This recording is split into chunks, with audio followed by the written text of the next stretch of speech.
The terrorist pulled the trigger. Then a SEAL and his K9 took the shot first. The city had a way of swallowing sound.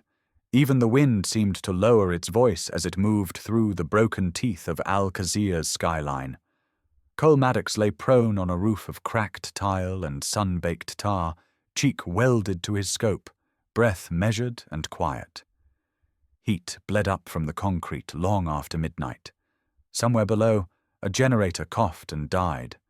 Somewhere farther, a stray dog barked once and thought better of it.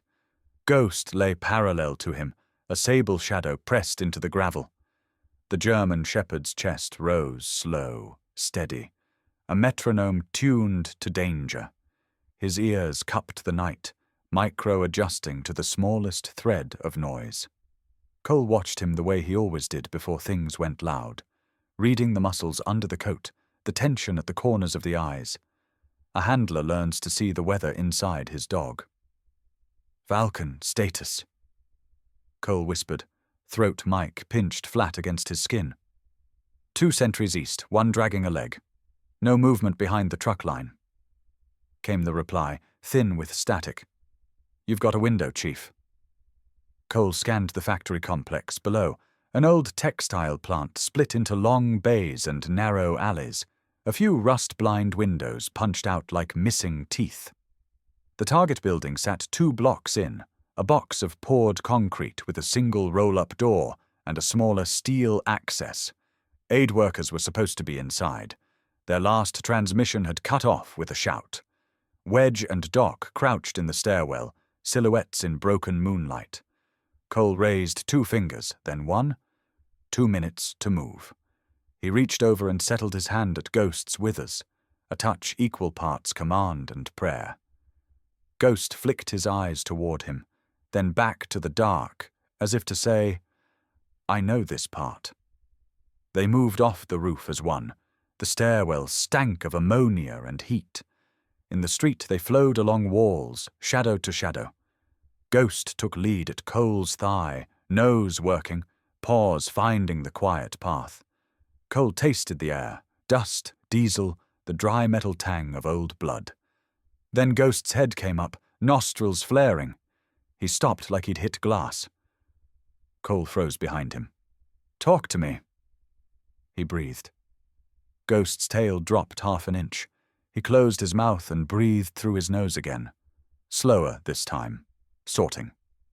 The change was small, but Cole felt it like a drop in barometric pressure. These weren't just the scents of neglect. They were fresh. Powder. Oil. Chlorinated solvent. "Falcon, confirm those 2 east side sentries." Cole whispered. A pause. The line hissed. "Still got them. One scratching his ear with his rifle. Sloppy." Ghost disagreed. He shifted his weight forward an inch and let a low vibration build in his chest. No teeth, no show. Just a sound Cole felt in his forearm. A certainty, not a threat. Cole looked up at the broken ribbon of moonlight. The factory yard sat too still. No smoke. No generators. No distant voices leaking through bad doors.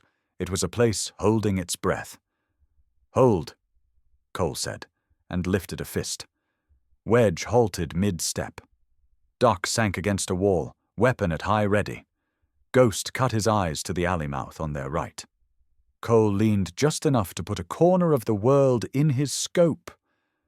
Nothing, but the hairs along his neck stood anyway. He pulled back, dropped to a knee, and jabbed a gloved finger toward the roll-up door. Move, stack, fast, then away. In and out like pulling a splinter. They hugged the shadow of a collapsed awning and ate the last 30 yards. Wedge knelt by the steel access door, slid a fiber optic beneath. Cole set Ghost in a down beside the hinge line, tight and quiet, then flattened his palm on the dog's ribs. Calm. Wait. "Falcon, call my sentries again." Cole breathed. Silence. Static. Then, "Hold up, lost the limper. Second one stepped back behind the truck. He's there." The voice clicked off, came back thin. "I think I'm getting a bounce off rebar. Stand by." Ghost's growl moved from a murmur to a warning. The muscles along his spine feathered up. Cole felt the change and angled his helmet, looking past the door and right into black. There, just a slice of glass up on the second level, a window so dirty no one would notice it if they weren't looking for it. Except someone had wiped a quarter-sized patch clean. It stared into their alley like a pinhole. "Break, break," Cole said, pulse hammering. "Falcon, you're spoofed. We've been painted." He didn't wait for the reply. "Abort," he snapped to his team, shoving off the wall. "Back out. Smoke now." Wedge's hand had the canister up, and pin pulled before the last word left Cole's mouth. He hit the spoon and rolled it. It clinked once, twice, and then the night turned white. Industrial floods ripped on from the roofline and the opposite building, pouring day into the alley. Shadows fled. Every piece of cover became a cutout. The first rounds hit the wall inches above Cole's head, with a sound like someone swinging a hammer into a cement sink. Chips of grit peppered his cheek. He slammed into the corner, dragging Ghost with him by the collar. "Contact! 3 sides!" Doc roared, already pulling Wedge behind a knee-high slab of busted foundation. "Smoke's no good! They timed the lights!" Ghost didn't bark. He locked into Cole's thigh and scanned, left to right, an animal calculation happening in fast, beautiful arcs. Source, distance, threat lines. Cole could feel the dog want to go, muscle coiling to a familiar script. But he held because Cole hadn't given him the word. "Falcon," Cole shouted into the hiss. "I need the catwalk guns." "Negative. I'm blind. Light wash. I've got muzzle flashes on 3 o'clock, but it's a soup of glare." The first twist landed quiet. The sentries Falcon had watched were mannequins, propped with rifles and duct-taped to a truck bed. The second came a heartbeat later. The roll-up door in front of them was chained from the outside and welded in 2 spots. This wasn't an entrance. It was bait. "Shift left," Cole yelled. "We're cutting through the carpet shop. Ghost on me!" They bounded in a 3-man peel, trading staccato bursts to force the gunners to blink. Bullets chewed the lane where they'd been half a second before. Cole hit the carpet shop's doorway shoulder first, bounced into a stink of mold and mouse droppings. He went low and fast, Ghost a streak at his kneecap. A silhouette stepped from behind a stack of rolled carpet, beard, eyes wide, muzzle coming up. Cole's rifle snagged on a dangling cord. Ghost was already airborne. He hit the man center mass, jaws snapping up to sleeve, just below the triceps. The impact lifted the fighter off his feet and pinned him to the doorframe. The enemy's rifle coughed a harmless round into the ceiling. Ghost's grip held, head driving through like a piston, weight and training turning a bite into a lever. The man dropped. "Ghost out!" Cole barked. The dog released clean and backpedaled into heel, chest heaving, eyes on the next threat. They cut through the shop, out into another alley choked with busted cinder block and the rusted shell of a compact car. Floods swung to find them, climbing their backs like hot hands. The gunfire tightened. A crack tore through the night from the far end, high velocity, with that whip snarl that says the shooter knows what he's doing. Wedge cried out and pitched forward, a leg folding like a bad hinge. Doc dragged him behind the car, hands already on tourniquet. "Through and through," he grunted. "Femur's intact." He looked up, sweat bright on his face. "We're getting boxed, Chief." Ghost's head jerked, ears flat. He yanked his nose into the wind, away from the incoming fire.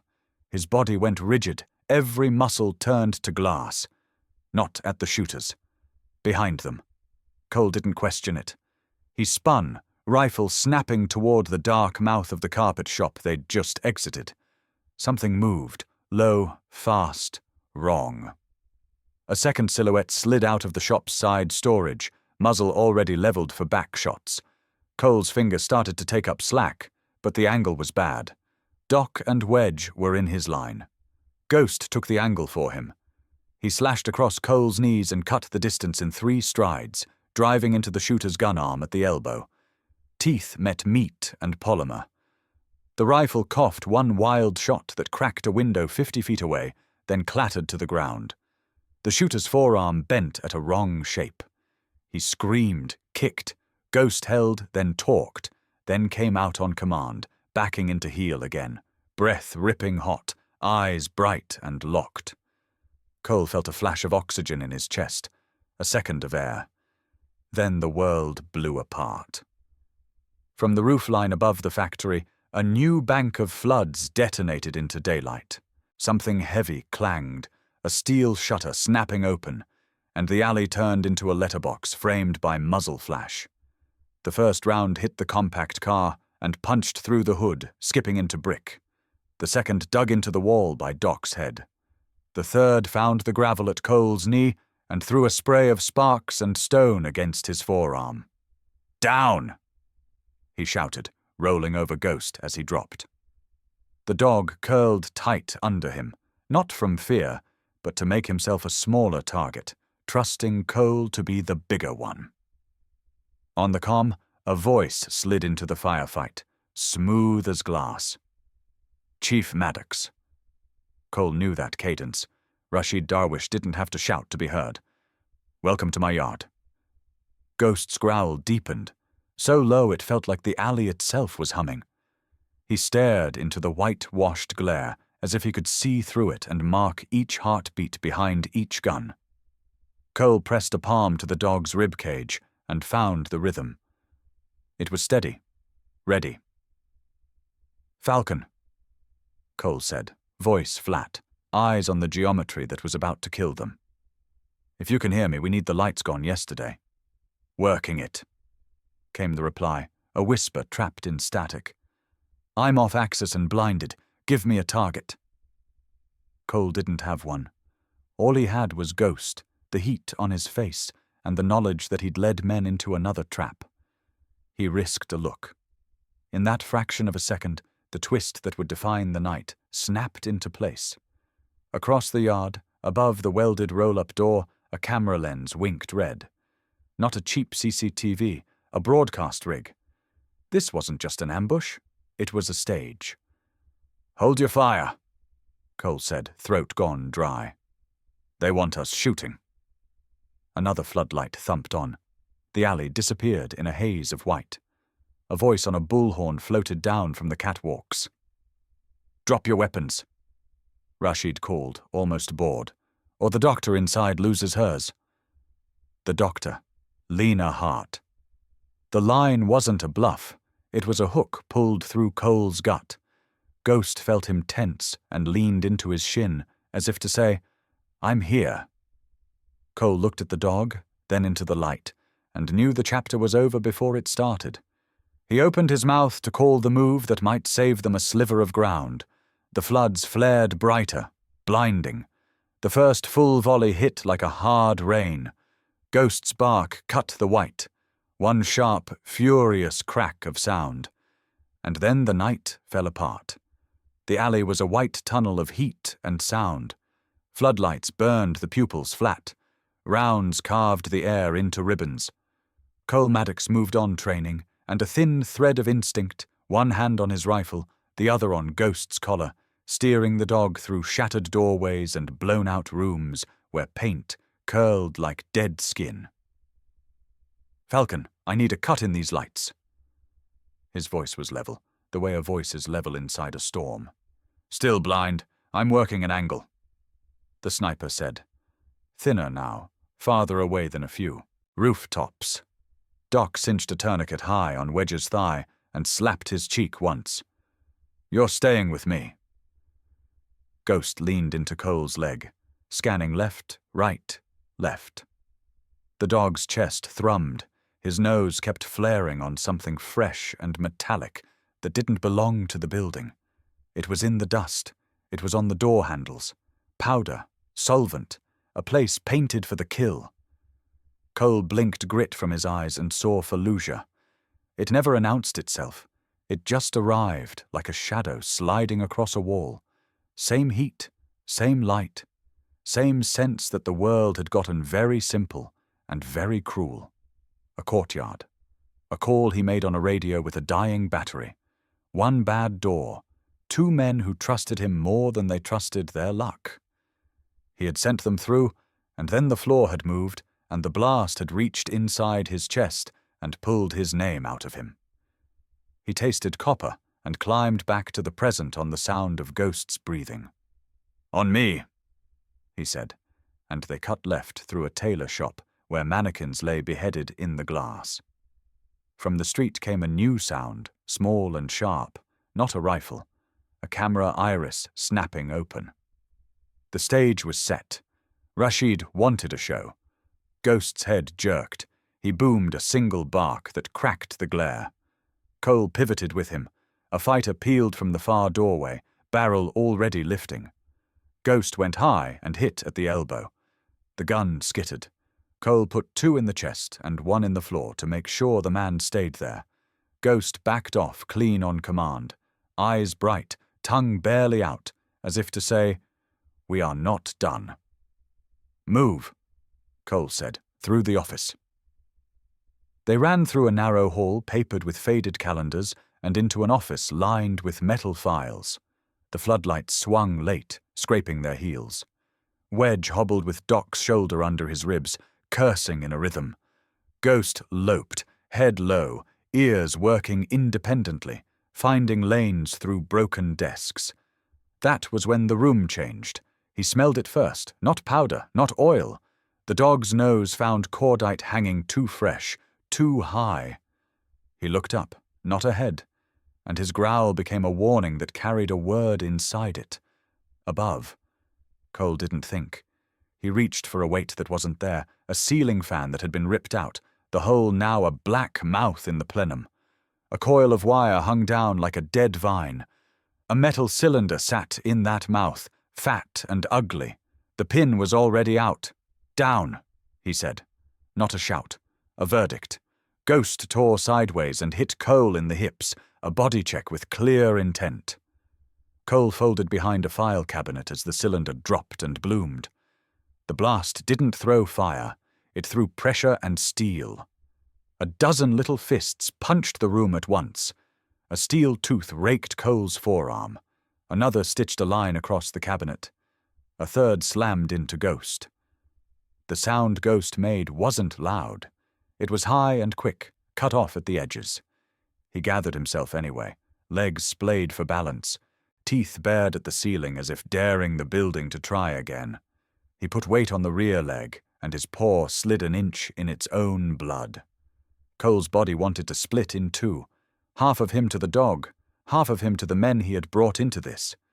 He crawled to Ghost and dragged him behind the cabinet with both hands locked around the K9 vest's handle. He pressed his palm along the hindquarter. Wet. Hot. A hole where there had been no hole. The leg trembled and then went stone still, the dog clamping the shake with pure will. Doc leaned over the cabinet, eyes flicking. "He's bleeding," Cole said, and hated how obvious it sounded. "Keep pressure," Doc said, voice flat and fast. He ripped a pack and threw gauze and a wrap to Cole without looking away from Wedge. "High and tight. Don't tourniquet a dog's leg unless you want to lose it. Pack and wrap." Cole shoved gauze into heat and slick. Ghost didn't snap. He turned his head and put his teeth on Cole's sleeve and held there, not biting, just anchoring himself to a thing that wouldn't move. His eyes were clear. They said, "I am here because you are here." "Falcon," Cole said, throat tight now. "Status." No answer, just hiss. Then a sound he'd never heard from that channel. A struggled breath, a grunt stifled by a hand. "Chief," Falcon whispered, and in that one word the city shifted again. "They found me." The twist was neat and cruel. The Overwatch wasn't blind. He was bagged. The glare hadn't just washed optics.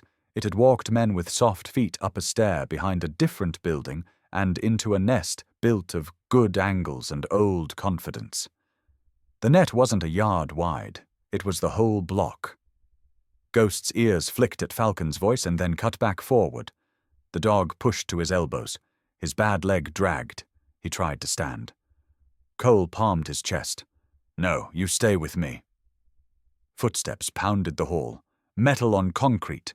Voices too calm for a firefight. Rashid didn't rush anything he could savor. The first man came along the wall wrong, high and tight, telegraphing his shape. Cole shot him in the hip, used his fall to buy a second of air, then rolled smoke across the door. Wedge fired a burst into the gap. Doc kept his hands on two bodies at once, his own and the man who would not make it out if they stopped moving. For every second they bought, the lights burned hotter. The smoke rose and made a flat grey line halfway up the room. The floor was a broken chessboard of cover. They were running out of squares.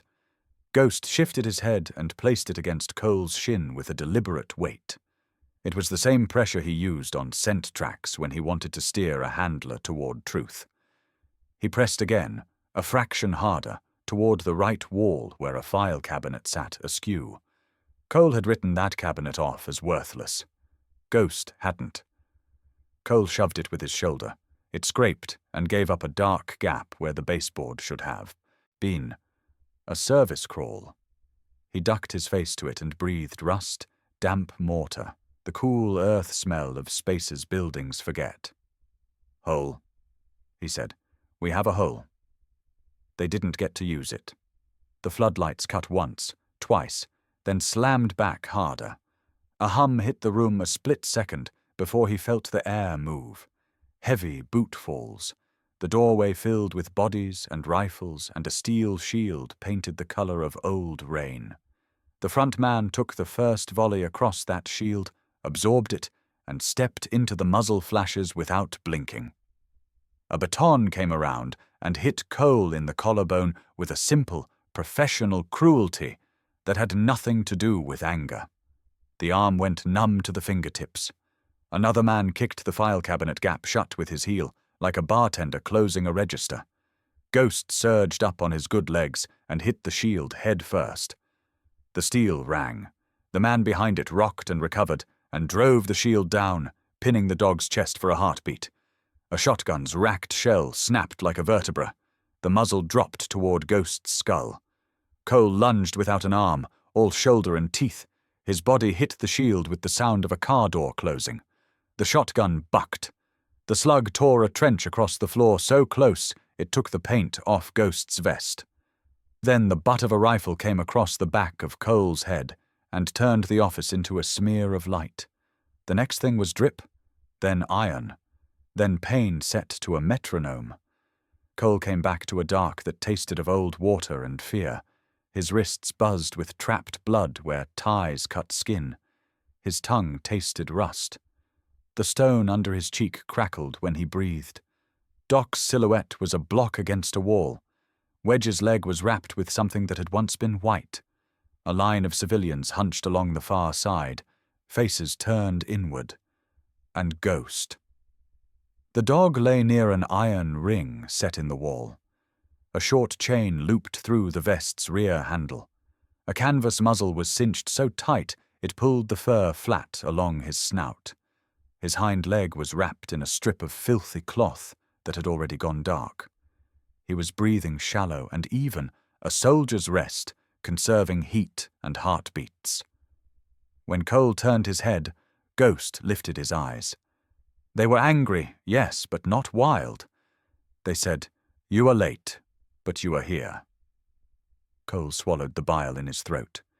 Fallujah stood at his shoulder and waited for him to speak its name. He didn't. He counted. He tested the ties. He looked for the shape of a room in a dark, stitched with the small sounds people make when they are trying not to be heard. A door scraped. Yellow light knifed across the floor. Rashid Darwish stood in it like a man on a stage. He scanned the room with a scholar's patience, gaze moving from Cole to Doc to Wedge, then to the civilians, and finally to the dog. His lip curled into something close to a smile. "A famous partnership," he said. "Man and dog. I know your units. Fondness for animals.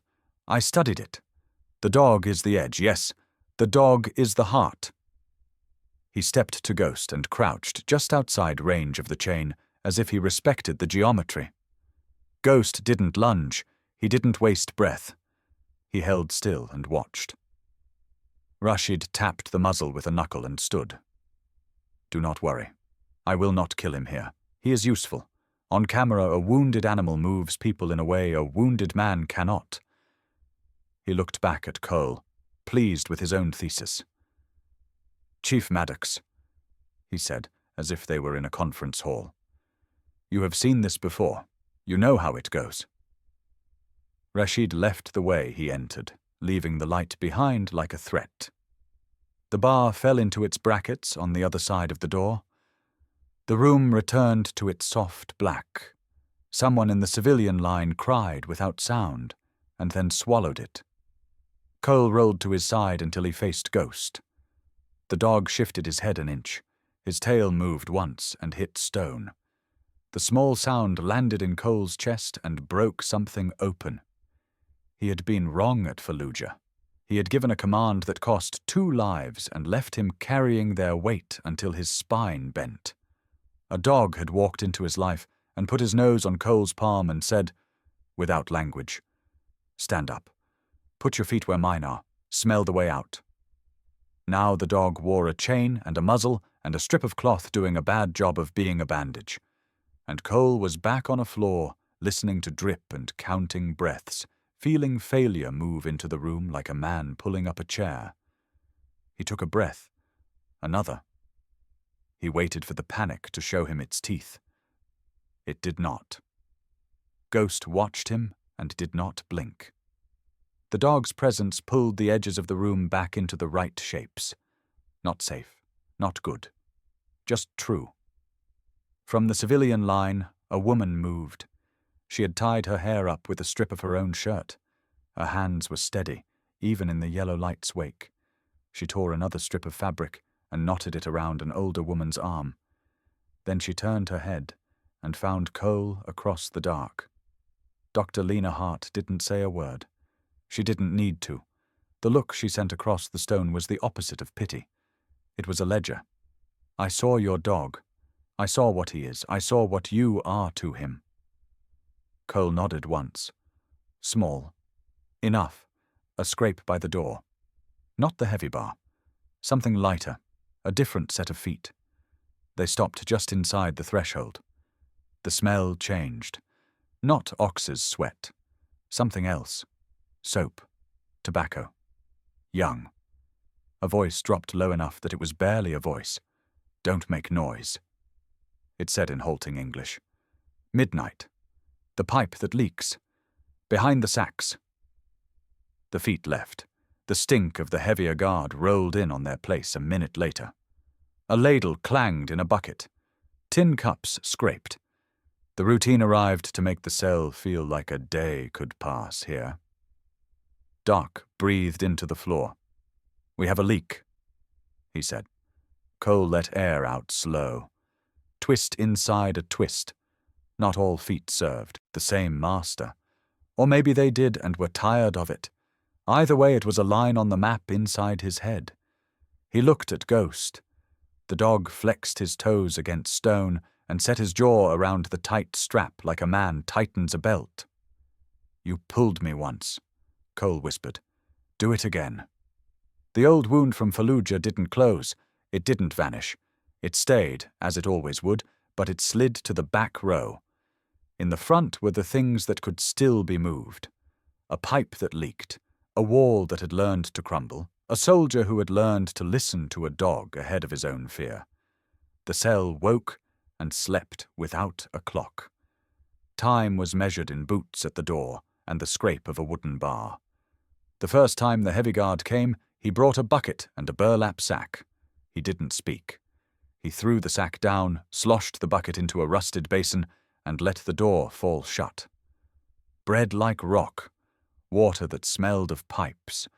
Ghost lay in the corner under the iron ring, chain clipped through his vest handle, canvas muzzle cinched tight. His rear leg was wrapped with a filthy strip of cloth, already dark with blood. He had learned to lower his breathing to survive heat, to slow his heart for longer tracks. He did it now. A steady rise and fall. His eyes did the rest. They tracked the guards, the civilians, the shadows that moved wrong. He could map a room by sound. He could read fear by scent. The civilians kept a wide circle around him, the way cattle give a rattlesnake a respectful berth. A woman whimpered and put her hands over her ears when his chest rumbled. That made him quiet himself, swallowing the growl into a low hum that vibrated the stone. Cole lay 8 feet away, wrists white where the ties bit. His head throbbed. He had packed Ghost's wound with gauze by touch in the office. In here, with light low and stink high, he could only watch the cloth weep through. Every time he shifted, Ghost lifted his eyes and set them on Cole like a hand. Doc checked Wedge's bandage again and again without pulling it back. He kept his voice steady and his answers short. "You'll walk out," he said once, and meant it the way a medic has to mean it. Wedge shut his eyes like a man saving his strength for the moment he'd have to spend it. Rashid used his voice sparingly. He came once in that first day, stepping into the doorway with a camera crew behind him, 2 men with cheap gimbals and blank faces. He looked at the line of civilians, at the Americans, at Ghost. He pointed at Lena. "Doctor," he said, "you will keep them presentable. We will not have infection spoil the message." He left 2 guards and a plastic first aid kit the size of a wallet. They stood in the doorway with rifles at their hips and took turns staring into the hall, bored as if none of it mattered. When Lena knelt by Martha, the older woman with the bandaged arm, one guard shifted his weight to relieve his back. The other clicked his knuckles and watched the door. They had learned the same lesson as everyone else in this place. The real danger was not inside the cell. It was what came from the hall. Lena worked without flourish. She tore her blouse cleaner with straight rips and used the strips to stabilize an ankle, to pad a hip bone gone raw against stone. When she passed Ghost, she slowed. She didn't reach for him. She didn't coo the way people talk to pets on a sidewalk. She stopped 10 feet off, turned her body just enough to be smaller, and let her eyes settle on the injured leg. The dog's gaze flicked from her hands to her face, to the guards and back again. His tail didn't move. His ears held a line halfway between fear and a decision. Cole saw the moment and wanted to cut it off with a word. Ghost wouldn't take food from a stranger. Muzzled, he could barely pant. He could only drink what the muzzle allowed to wick through. But the word died in his throat because Lena was already making the choice. She took her share of bread, dipped it into her tin cup, and waited until the rock softened. Then she set it down in the inch of light that leaked under the door between him and her, and nudged it toward him with her foot. No hands, no reach, just an offering rolled by gravity. She didn't look at him while it moved. She watched the leg. She kept her voice as low as a lullaby. "It hurts, I know." Ghost's growl changed key. Not threat, warning to himself. He stretched his neck and slid his tongue along the inner edge of the muzzle, just enough to lick the wet bread. The first touch told him what he needed to know. Water. He ate without showing teeth, each lick slow, the way a dog careful of a trap eats what it needs but does not want to lose its reason. When it was gone, he put his head back down and kept his eyes open. Cole felt the cell breathe for the first time. The civilians watched the exchange with a mixture of relief and fear. Relief that the dog had not turned wild. Fear because kindness was a currency that got taxed hard in this place. The heavy guard, Ox, returned an hour later, saw the empty cup, and kicked it into the wall so hard it bent out of round. He didn't look at Lena when he did it. He was making a point about hierarchy without wasting words. Night came, as much as night comes to a hole in the ground. The bar lifted and settled. The guards changed faces. A younger one took the post just inside the door. He wore his rifle too tight to his chest and smelled of soap. He had the careful expression of a man who has been told to keep a blank face and doesn't trust his own yet. Cole named him Slim in his head. The name stuck. Slim walked the length of the room once, glancing at the ring in the wall as if it might share a secret. Ghost tracked him and let a low note hum whenever the man got too close to Cole. The hum was pure function. It told Cole when footsteps moved, when weight shifted wrong behind him, when a set of keys lifted off a belt. It was sonar turned to sound. Near midnight, Slim stopped by the drip in the far corner. He looked down at the wet patch as if expecting it to address him, then at the sacks of rot piled there like a small hill. He scratched the back of his neck. When he turned to go, his boot nudged one sack, and the whole pile slumped an inch. He flicked his eyes toward the civilian line, then toward Cole, then back to the hall. His mouth moved around a thought. He left. The twist came at dawn when Ox returned with the bucket. He found the bucket lighter than he'd left it, and he didn't like puzzles. He sloshed water into cups and counted. He held the last one up and scanned faces to see whose math didn't add. No one blinked. He threw the last cup on the floor and watched it run toward the far corner. He noticed the flow. He followed it. He shoved the sacks with his boot and saw what Slim had seen. The mortar was soft as cake.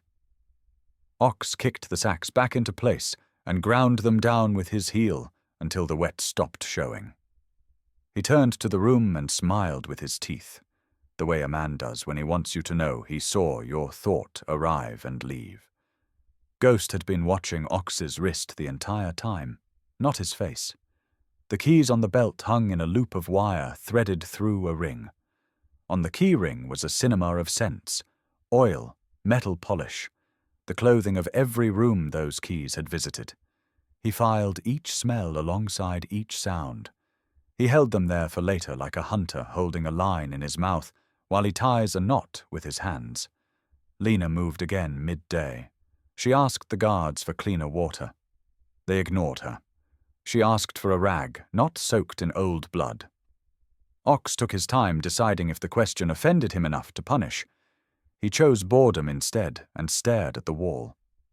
Lena knelt by Ghost, positioned her body to block the peephole Rashid had drilled waist-high in the door, and lifted the edge of the leg wrap with 2 fingers. She didn't try to peel it away. She looked at the way the blood had dried, at the edges of the puncture, at the heat under skin. She tilted her head and counted heartbeats by eye. She talked out loud to no one, the way a doctor does in a hall. Not arterial. Pain is high. Calm is better. Ghost breathed through the muzzle and set his forehead against her shin just enough to say he could take it, and that if she needed to do a thing that would hurt worse to do it now, while the bad water wasn't in him. She nodded once, so small it could have been a blink, and pushed another ounce of her ration into a rag to clean the skin around the wound. The guard made a sound in his throat. She didn't look up. The cell had its own court system. Jamal, the translator who moved between Rashid and the crew with a clipboard like a shield, drifted into the doorway that afternoon. He had a thin mustache and a face that tried to rewrite itself depending on who read it. He looked at Lena, and then at Ghost, and then at Cole. He swallowed. He mouthed a word without sound. Midnight. He walked away. Cole filed it next to Slim's paws at the sacks, next to Ox's spite, next to the camera that watched like a small red eye. He looked at Ghost and saw the dog's nose move again. Slow, indexing the room and the men and the parts of the wall that had an old river running through them. The dog's chest thrummed once when Slim's tread sounded in the hall. It went still when the boots kept going. He called each note like a lighthouse calls weather. The twist that no one wanted came in the last hour of that second night. A civilian on the end of the line, a man with a grey beard and a ring mark on his finger, stood shakily and asked to use the bucket behind a hanging sheet. Ox grunted and waved the barrel of his rifle that direction. The man moved fast for someone who had been moving slow all day. He yanked the sheet, grabbed the bucket, and tried to bolt for the door. Ox didn't shoulder his rifle. He didn't need to. He stepped once and swung the bucket by the handle into the man's ribs and knocked all the air out of him. The man folded. The bucket rolled and hit a stone and slopped its filth back across the floor. Ox backhanded him to make the lesson stick. The ringmark man curled around the pane and forgot he was a father and a clerk and a man before he was a prisoner. Ghost erupted. The growl he had been saving filled the room like a drum. He stood on 3 legs and took the chain to its length and planted his feet and told the guard with his body what would happen if the next blow fell. It wasn't barking. It wasn't show. It was a calibrated threat, a line in the dirt. Ox lifted the rifle to his shoulder on reflex. Lena stepped between and made herself wider than she was. She didn't shout. She used a voice she would use with a patient trying to stand too soon. "Stop, he's done." Ox lowered the rifle because Rashid wanted the doctor on camera, and because even men who think they own a room sometimes do the math and decide today is not the day to pick a new fight. He spat at the floor near Ghost's paws and left. Slim came on again at midnight, eyes red. He stopped at the sacks and nudged them with his boot. He looked at Cole, then at Ghost, then at Lena. He spoke so softly that it took Ghost's ears to catch the words first. "No patrol at 1, 2 at stairs. Bar is loose at bottom." He slipped a small something from his pocket and let it fall where the wall met shadow, a twist of wire the size of a paperclip. Then he breathed out as if that had cost him and left. Cole let the breath he'd been holding go. Lena's eyes found his. She reached down without thinking and scratched once behind Ghost's ear where the fur stayed clean. Ghost closed his eyes for exactly 1 heartbeat and then opened them again and went back to watching the door. He was a dog with a chain and a muzzle and a hole in his leg. He was also the oldest truth Cole knew. The world could be stripped for parts and sold for a lie. But an animal that had chosen you once would choose you again in a dark room with men at the door and a leak in the wall. He would listen and hum and push his head against your shin to steer you toward the weakness in the stone. In the silence after Slim left, Ghost lifted his head and let out one sound. Not a bark, a single, deliberate huff. It pointed the room at the corner where the sacks slumped. It said, "This is where the night ends." It said, "Hold, wait, I have it." Morning arrived the way it always did down there, not with light, but with the sound of the bar lifting and a bucket scraping stone. Ox shoved the door with his shoulder and made a show of counting heads like a bored butcher. He set the sack down. He set the bucket down. He left without looking at the corner where the sacks covered the leak. Lena waited until the footfalls dulled and the hallway settled. She peeled a strip from her shirt, tearing along a seam with quiet, practiced hands. She tipped her tin cup. The water was brown at the edges. It would never be enough. She poured anyway. Half, then the rest. She wasn't saving it for herself. She moved toward Ghost with her palms open, body angled. The chain clinked once when the dog lifted his head. He stayed still and let her come to the edge of his circle. His ears were forward and calm. Cole watched the whole thing the way a diver watches his air gauge, measuring risk by fractions. "I'm going to clean it," Lena said, voice for him and the dog both. "It will sting." She cupped water in the cloth and worked the skin around the wound first, coaxing dirt away from healthy tissue. The bandage had to come off. She waited for Ghost to choose. He did. He turned his head, pressed the flat of his skull to her knee, and held there. She lifted the filthy wrap and exposed the puncture. The margins were angry but clean of debris. That was something. She pressed fresh cloth in and held pressure for a slow count. Ghost trembled once. He did not whine. He steadied himself by taking Cole's sleeve gently in his teeth, the way a man grips a rail when the train lurches. When she tied the new strip, he exhaled through the muzzle, a warm fog against her wrist. His tail moved once, heavy against stone. The thank you was simple. It landed like a bell. Cole had seen surgeons operate in tents under rockets. He had seen medics pluck life out of minutes. He had never seen someone give away the last of her water and make it look like a decision so obvious it did not need to be named. He let something inside him shift and lock.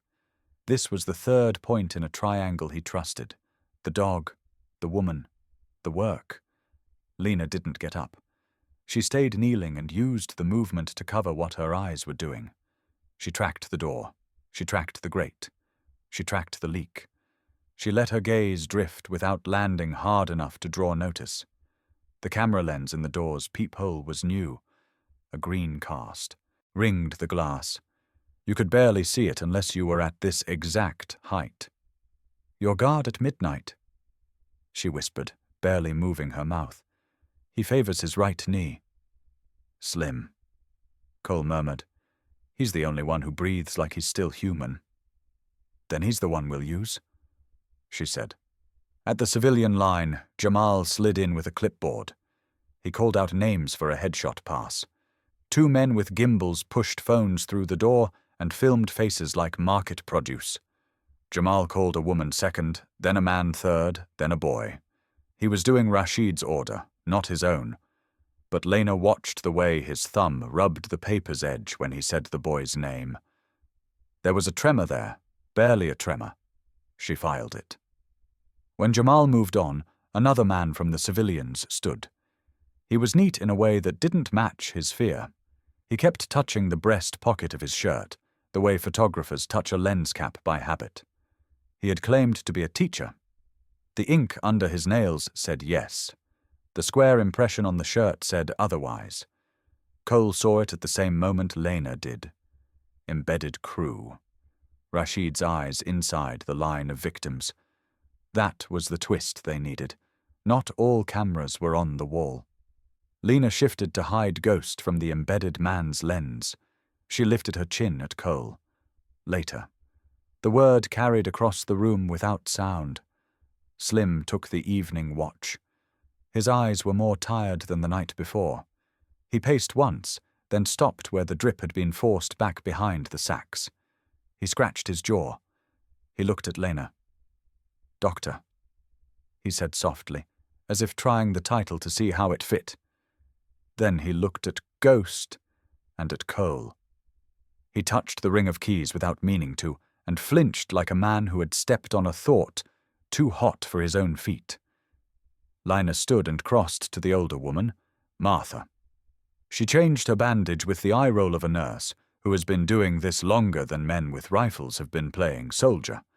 When she tucked the cloth, she folded a corner one way. One fold meant 1 guard on the landing. 2 meant 2. She left it at 1. Then she dropped her hand, palm open, and drew a small square in the dust near Martha's hip. The square sprouted a single line like a fuse drawn to its corner. A door with a bar. A loose bottom bracket. Cole nodded once. Ghost flicked an ear. The map inside the cell gained a door that could be lifted with a wire and a prayer. The water came late. Ox was in a sour mood. He kicked the bucket so hard it slopped a line across Lena's ankles. He smirked and left his boot prints in the wet. They were old prints layered over new ones. The heel showed a chip, a bite taken out near the outer edge. The mark would match if anyone needed to know which boot had been at which door on which night. "Count his steps when he leaves," Lena said without looking away from Ghost. "He limps on 2 and 7 when he's tired. The 7th step falls light. He doesn't trust that heel." Cole heard the doctor underneath the doctor, the analyst hiding inside bedside voice. He let the information take a shelf next to the grip on Slim's keys, the square of dust, the crack behind the sacks. "Why did you stay?" he asked.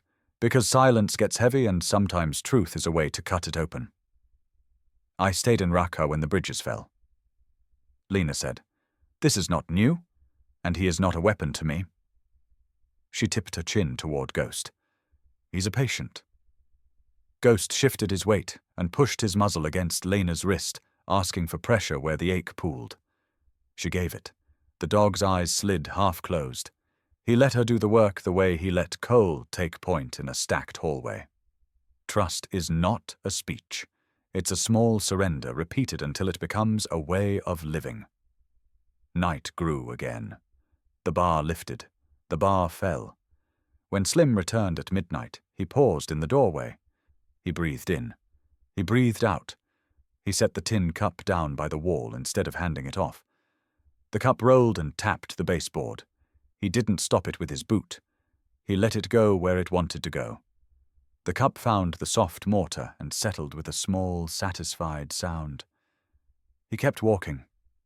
Lena waited until his steps faded. She rose and moved with the civilians, a shape inside shapes. She passed the embedded cameraman. He kept his eyes on his shoes. He wasn't filming now. He was listening. He was waiting to sell a moment. She gave him one. She knelt beside him and took his pulse without asking, as if he were the one with fever. She looked at his hands and his nails and his shirt and whispered for him alone. If you're going to pretend to be us, at least clip the plastic tag off the spare battery in your pocket. It squeaks. It gives you away. She squeezed his wrist once. Not kind. Not cruel. A reminder of the weight of the choice he'd already made. The man blinked, startled that anyone had read him. He swallowed and looked at the door. He would not help them. But he would not be as bold tomorrow. That mattered. Cole watched her weave care through strategy.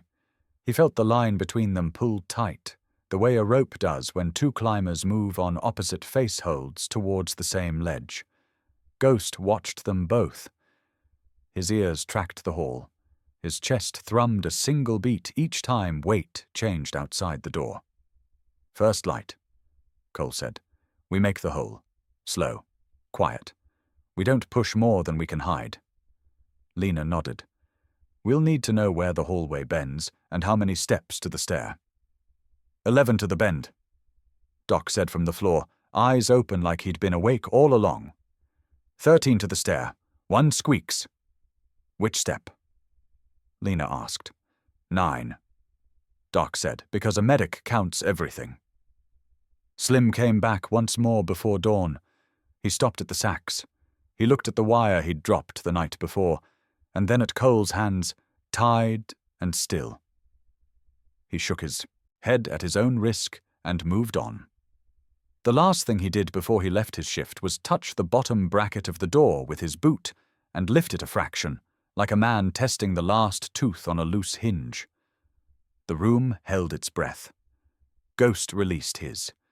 It was a controlled exhale, a hunter's patience. He dropped his head to the floor and let his eyes close all the way for the first time in hours. It wasn't sleep. It was a stored minute. He would need it. Cole watched the dog's chest and matched it. He felt the clock in his head reset from panic to plan. He looked at Lena.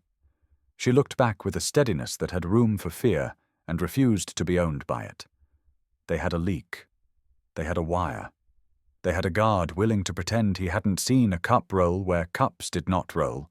They had a cameraman who had been seen. They had a dog who would hold a room with a hum and steer his handler toward the wall that wanted to be a door. Hope came into the cell like cool air through a crack you didn't know was there. It wasn't loud. It didn't make speeches. It sat down between the three of them and went to work. Rashid Darwish walked in with the calm of a man who had already decided how the next hour would look. 2 men carried lights on poles, faces set in that blank, useful way. A third filmed with a shoulder rig cobbled from good gear and bad cable. Rashid stopped just inside the door and let the light search the faces for him. It found the civilians, the SEALs, the medic. It found the dog. It found Lena.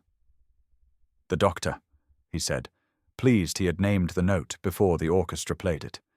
Medicine is a language the world believes. You will speak it for me. He motioned, and the lights tilted toward Ghost. The muzzle was still too tight. The bandage Lena had tied that morning held, but the skin around the wound had gone hotter, the fever settling like a wet blanket over the K9's back.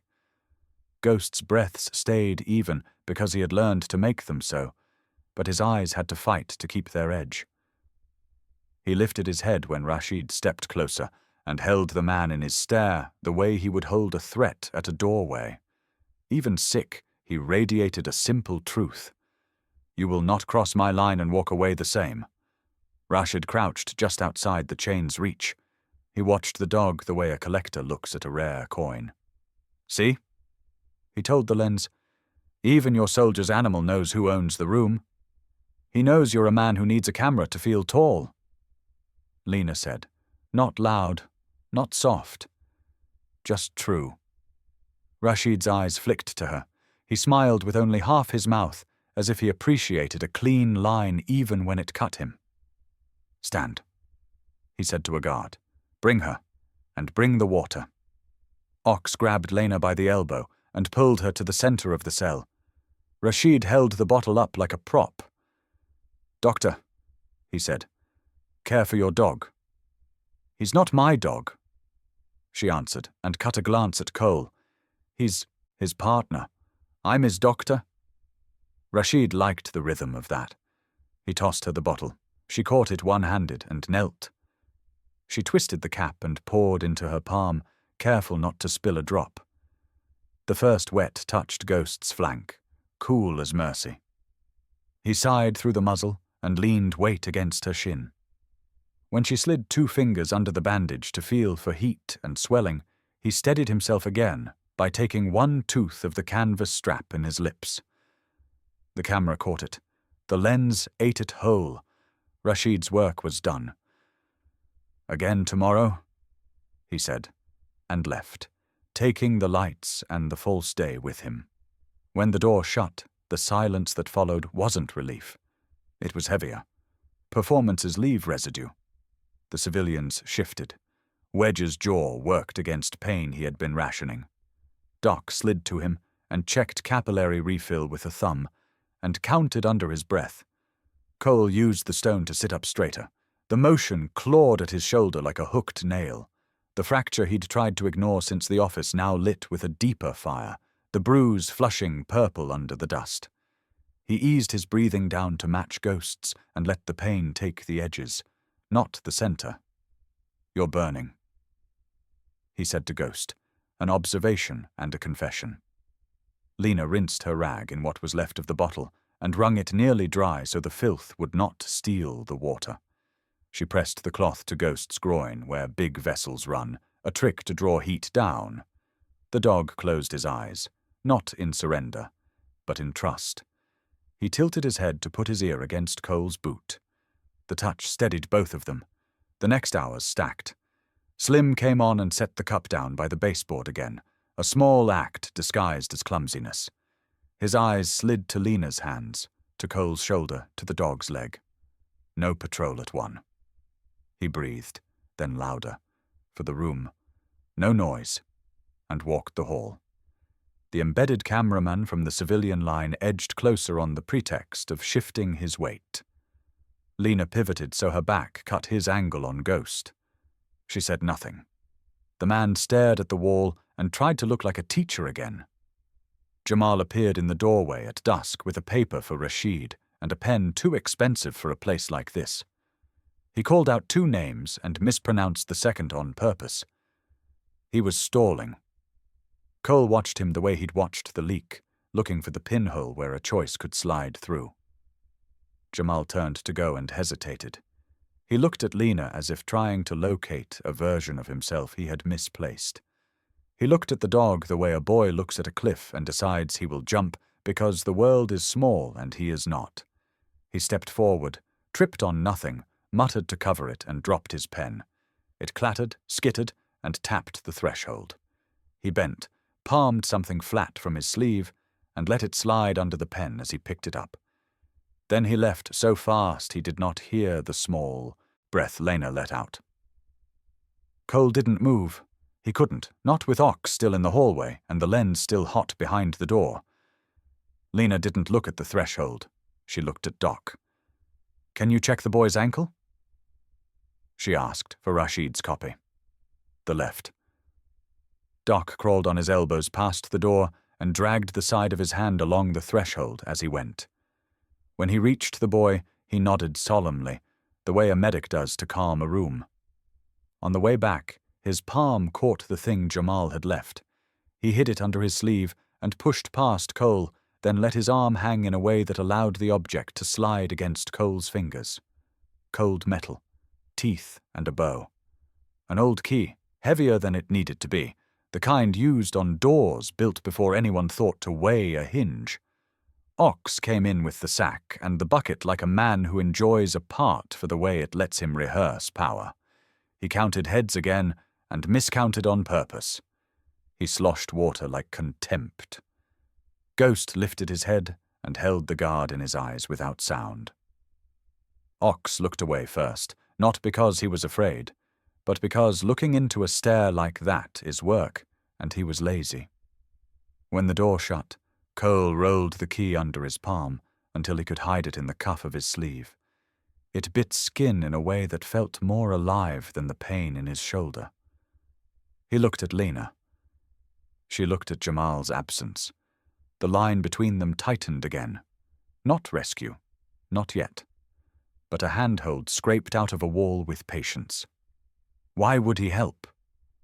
Wedge said, teeth gritted but voice curious. Because pain does not cancel the need to understand why a thing moves. Because he has eyes, Lena said, and because someone helped him once and it stayed in his body even when his head forgot. Cole tracked the door schedule in his mind against the new metal in his sleeve, against the bar that lifted high and stuck low, against Slim's whispered math. Midnight. No patrol. Loose bottom bracket. Old key. Ghost shifted and the breath he took sounded different. Thicker. The fever pressed harder. Lena inched the muzzle strap up and slipped a wet finger under to cool the gums. Pink, not grey. Good. She measured a tiny pinch of powdered analgesic she'd hoarded in the fold of her waistband and let it melt in a rag with a few drops of water. She held it to the muzzle until the dog could take it through the fabric. He licked once, twice, then put his forehead against her knee, as if to say the hurt was manageable for another hour. Rashid returned near last light with the same crew. He had learned that hope spikes in people when the day cools. It makes better film to crush it then. He had the guard drag one civilian forward and ask him to speak to his family. The man sobbed a name and lost the rest of his language. Rashid let the camera watch him fail, then nodded as if the man had said a perfect speech. His gaze found Ghost again, as if the dog had become his metronome. You see, Rashid told the lens, mercy. He gestured at Lena. And loyalty. He gestured at the K9. And futility. He gestured at Cole without saying his name. Cole kept his eyes on Lena's hands and Ghost's chest. He held the old key in his sleeve and rolled the plan one more time, sanding its splinters with details. 11 to the bend, 13 to the stair. The 9th step squeaks. Slim at midnight. Bar lifts at the bottom. The leak keeps the mortar soft. The key might fit a door that mattered, or it might not, but metal had weight, and weight can break habits. When Rashid left, Jamal came back alone, as if he had remembered something. He stopped in the door and made the mistake of looking at Lena for too long. Ox called down the hall, and Jamal flinched like a boy pulled out of a lie. You drop this, Jamal said, tossing the pen again. It bounced wrong, hit the stone, and exploded into parts that should not have lived inside a pen. A spring. A nib. A thin strip of hacksaw blade cut from a larger saw and wrapped in tape. It skittered to Cole's boot. Ox arrived 2 beats later and looked at the mess and snorted. Stupid, he said, and kicked the parts toward the wall. He didn't look at the taped edge. He didn't see the teeth.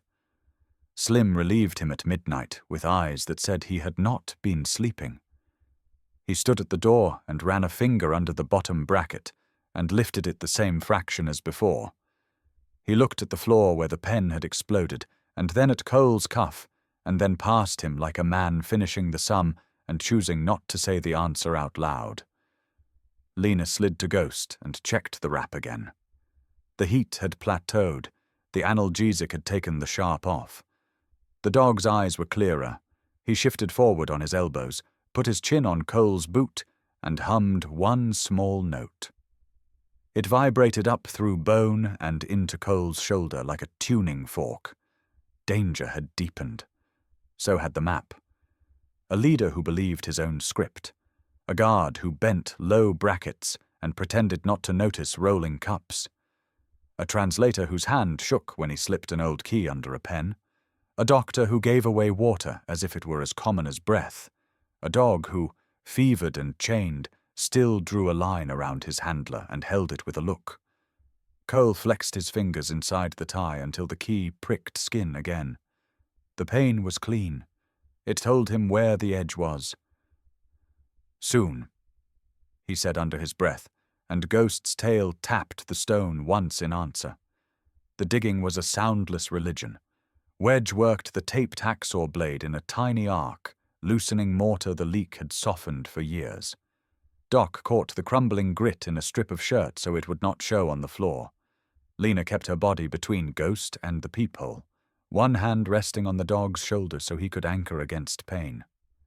Cole lay on his side and used the old key Jamal had slipped them to pry at an old brick until it gave a sigh and let go. Cold air touched their faces. It smelled of rust and distance. Slim took the midnight watch. He paused at the door like a man listening to an argument in the next room. He slid the bottom bar with his boot until the loose bracket sat a fraction high. He did not look inside. He did not need to. He kept moving. Cole eased the last brick out and felt the tunnel behind it. Narrow. Damp. A maintenance vein that ran along the foundation and then up. He pushed his shoulder into the opening and swallowed the pain when the fracture barked. He disappeared into the dark and came up in a hallway that felt different, quieter. He counted steps to the bend and pressed his palm to the floor where Doc had said the stair squeaked. The 9th step spoke to him with a tired groan. He smiled without joy and slid back into the hole. Tonight. No more waiting. Slim stopped at the threshold an hour later and dropped his eyes to the baseboard as if he had lost something there long ago. He lifted the bar with his boot again. He cleared his throat. Then he walked away. They moved fast. Cole went first through the hole, turned and pulled Wedge by the forearms when his bad leg stuck. Doc followed with the civilians strung together by courage and thin rope. Lena came last with Ghost. The dog pushed with his front legs, dragged the injured rear, and wedged his shoulders through the break. Cole hooked 2 fingers in the vest handle and lifted. Ghost landed on his chest with a soft grunt and a stubborn light in his eyes. He stood, shakier than pride would allow, and put his head under Lena's hand to steady her instead. The door to the hall took the old key. Cole turned it and felt pins he had not earned click for him. He cracked it and listened. No voices, no fans. He opened wider and led them out. Slim sat at the far end, back to them, a silhouette in the blue hall light. Cole closed the distance in 4 silent steps and cuffed a hand over the young guard's mouth. Slim did not fight. He went quiet like a man who had been holding his breath for years and finally let it go. Cole eased him to the floor and slid the rifle from his hands. "Back stair," Slim whispered through Cole's palm. "Camera blind at the landing. He thinks it broke last week." "Who is he?" Cole asked. "Rashid," Slim said. The name had a weight that stained the air. Cole nodded once. He pressed the muzzle into Slim's chest and left him there alive with a choice that would follow him home or not. They moved as a small train, Doc and Wedge forming a rear shield around the civilians, Lena in the pocket with Ghost, Cole at the point with a stolen rifle that felt too clean. They reached the blind landing. The camera hung dead, a black glass eye with a hair-lined crack. Wedge checked the stair under his breath and tapped the riser that squeaked. They skipped it. They hit the ground floor and slid into the factory. The machines were hulks and shadows. The bay door at the far side was a rectangle of deeper, dark. The night outside lay beyond it like water. They were 50 feet out. Ghost stopped. The fur along his spine lifted in a slow tide. His chest thrummed a single note. Cole's skin prickled. He raised a fist, and the line behind him folded into cover without thought. The lights came alive.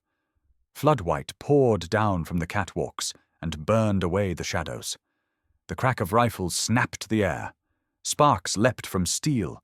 Civilians fell flat. Doc pulled one behind a loom and pressed hands on his own ribs to remind his heart to stay put. Wedge lay on his side and fired short, hateful bursts to buy seconds. Rashid stepped from an elevated office like a host taking a stage. No smile now. Only the calm of a man who had studied his prey and enjoyed the last page first. 2 guards flanked him with calm eyes and fresh magazines. He pointed to the exit with the casual hand of someone removing a fly from fruit. A steel shutter dropped over the bay door and hit the floor with a sound like a verdict. "Predictable," he called. His voice carried too easily in the big room. "Tunnels, keys, the loyal animal, the noble doctor, the stubborn soldier. You are all lines in a story I have already told." He signaled, and 2 more men surged from the machine rows on the right. One grabbed a civilian and shoved him toward the open floor. The other stepped behind Lena and hooked an arm across her chest, lifting her to her toes, pistol jammed into the soft place under her ear. Cole pivoted and brought the rifle up. Rashid shook his head, disappointed. The muzzle at Lena's skull pressed harder. Ghost lunged on reflex and faltered. His bad leg buckled. He caught himself with a growl, not at the pain, at the math. He would not reach her if he tried to fly on broken bone. He set his feet instead. He locked his eyes on the pistol. "Put it down," Rashid said. He kept his own pistol low, confident in the geometry his men had made. "You want the doctor alive. You want the dog alive. You cannot have both." Cole saw the trap exactly as intended. "Move on, Rashid," and the man behind Lena flinches a trigger out of fear. Hold and wait, and the shutter drops on time, and they are all cattle again. His shoulder burned and shook. He could not feel the old scar he carried from Fallujah, but it was there, whispering the old mistake in a snake voice. Save 1. Lose 2. Lose yourself. Ghost shifted an inch. His ears cut to Cole, not a look for command, a look for permission. "No," Doc hissed, reading the line. "He will not make the jump. He will make the choice," Cole said, and surprised himself that it came out without tremor. Rashid heard the tone and did not like how steady it was. He signaled the guard to drag Lena closer to the center so the shot would have no angle. The guard moved, head down, attention on his own feet. "Cole," Lena said, and her voice was calm in a way that made the world hold still. "Do not trade him for me." Ghost took 1 step and placed his chest against Cole's leg. He pushed just enough to make Cole feel the weight of him. His body was a wound tied to a purpose. His eyes never left the pistol hand. Cole put the rifle down. Not like surrender, like bait. He let it clatter and spin and draw eyes. At the same time, he slid his right hand low and tapped 3 fingers twice against his thigh, where Ghost could feel it. Hold. Wait. Watch the hand. He drew a breath and made his voice small. "You win," he said to Rashid. "Take your tape." Rashid did not smile. He raised his pistol to make the picture complete.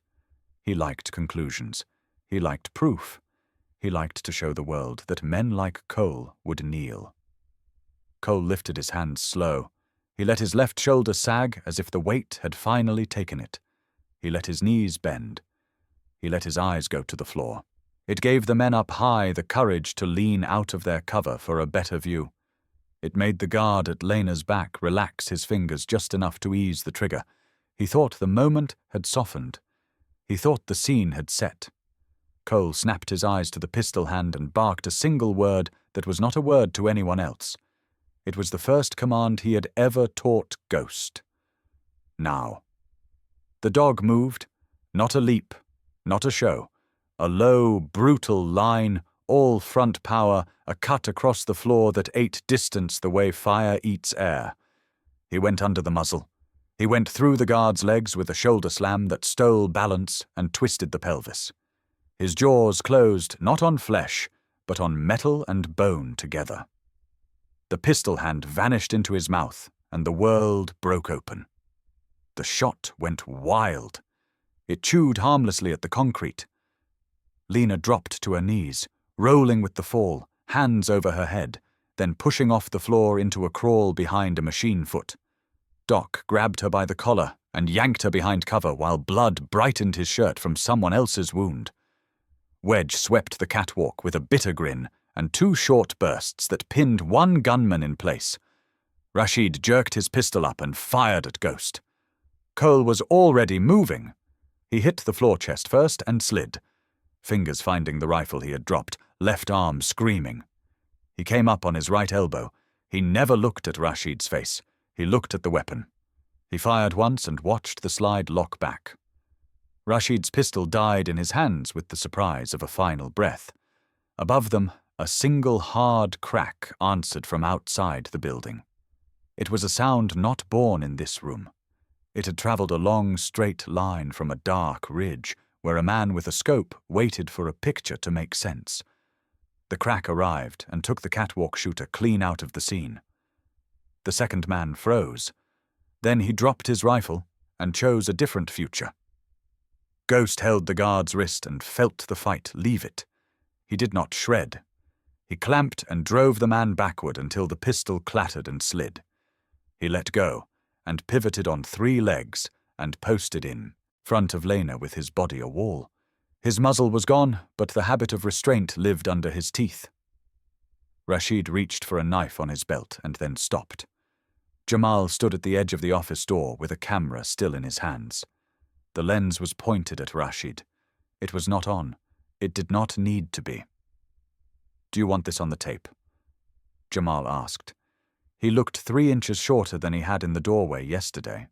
He also looked like a man who had just chosen who he was. Rashid's eyes flicked between Cole and the lens and the shuttered door. He had lost the picture. He had lost it in a way he could not cut out. He ran. Cole let him. He did not chase. He went to Lena first and put his hand on her face. He looked for grey and found pink. He looked for fear and found fury. "You trusted him," she said. "No question. I trusted him to be who he is," Cole said and turned to Ghost. The dog's chest hitched from effort. The fever lay across his back like a weight, but his eyes were clear. Cole dropped to one knee and pressed his forehead to the dog's. Thank you lived there without syllables. Ghost breathed out and leaned his weight into Cole's chest, the way a storm leans into a mountain. Then he wobbled. For a second it looked like he would fold. Lena caught him at the vest handle and lowered him to his good side. Doc slapped a fresh bandage into Cole's hand, and Cole pressed it to the leg he had already memorized by feel. The dog's mouth was open. His tongue was dry as paper. He still cut his eyes to the far door to mark the space where danger would come from next. The shutter at the bay door shook as someone tried the outside. Wedge shoved the control box with the heel of his hand and felt the relay click. Nothing. He tore the panel off with a curse and crossed 2 wires with the hacksaw blade Jamal had left. Sparks lifted. The motor coughed, then rolled. The shutter rose 1 foot, then 2. Boots pounded above them. The catwalk rattled as men ran for ladders and found the rungs cut or guarded by their own fear. The ridge outside cracked once more and another threat fell to quiet. "Move," Cole said. Not a shout. A current. The civilians went low and fast, faces turned toward the dark opening like plants to sun. Doc and Wedge flanked them. Lena slid an arm under Ghost's chest, and Cole took the other side. The dog pushed to his feet and walked, because that is what he knew. He limped through the rising door with his head high. Rashid could not let the picture end like this. He stepped from the office one last time with a rifle he had not earned and shouldered it. He drew a bead on the moving line. He saw the dog and the doctor and the soldier, and he aimed at the space between them the way a man aims at the seam in wood he wants to split. Ghost felt the weight of eyes before the shot. He cut his head and found the muzzle. He did not have the distance now. He had the voice.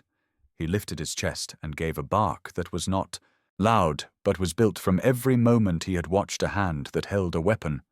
It was a command pushed back up the chain. It said wrong. It made Rashid blink. Cole did not blink. He put one round through the scope bell and sent glass and metal into Rashid's eye like rain. The leader fell backwards into the open door of his own office and was gone. The shutter climbed another foot. Night air pressed in, cool and clean. Somewhere outside, a radio cracked. A voice spoke a call sign Cole had not heard since the rooftop in a different city. Hawk. In position. You are clear to exfil. Cole looked at Ghost. The dog's eyes were glassy, but he was standing. Cole looked at Lena. Her jaw was set. She was already checking civilians for holes and pulses. He looked at the open dark and felt the old scar in him go quiet for the first time in years. He had been offered 2 deaths and told to pick one. He had chosen neither. He had chosen the third thing. Trust the dog. Trust the woman. Trust the work. Out, he said, and they went into the night. The stairwell to the roof was a throat of concrete and wind. The night above pressed cold through the broken hatch. Beyond it, the city lay in blackout and moonwash. The whoomp of a bird on approach rolled like distant thunder. Hawk's voice cracked over Cole's comm, thin but steady. 2 minutes. You've got a clean roof only if you keep it clean. They spilled onto gravel. Doc hustled the civilians to the low parapet along the west side, where the downdraft would push, not pull. Wedge took a knee in the shadow of a rusted vent and scanned the adjacent rooftops. Ghost limped through the hatch last with Lena's hand in his vest handle. He planted on 3 legs and faced the door, body between Cole and the dark. The dog's chest worked. The fever had flattened him hours ago, and still he stood. The hatch slammed up again. Rashid came through first like a knife. 2 gunmen behind him fanned to either side and took cover behind the brick housings that boxed in the old fans. Rashid didn't look winded. He looked aggravated. He had lost the tape in the factory. He wanted a new ending. He saw Lena. He saw the dog. He smiled without teeth. "Drop it," he said, pistol already up. Cole had his rifle. He had the angle. He didn't have the time.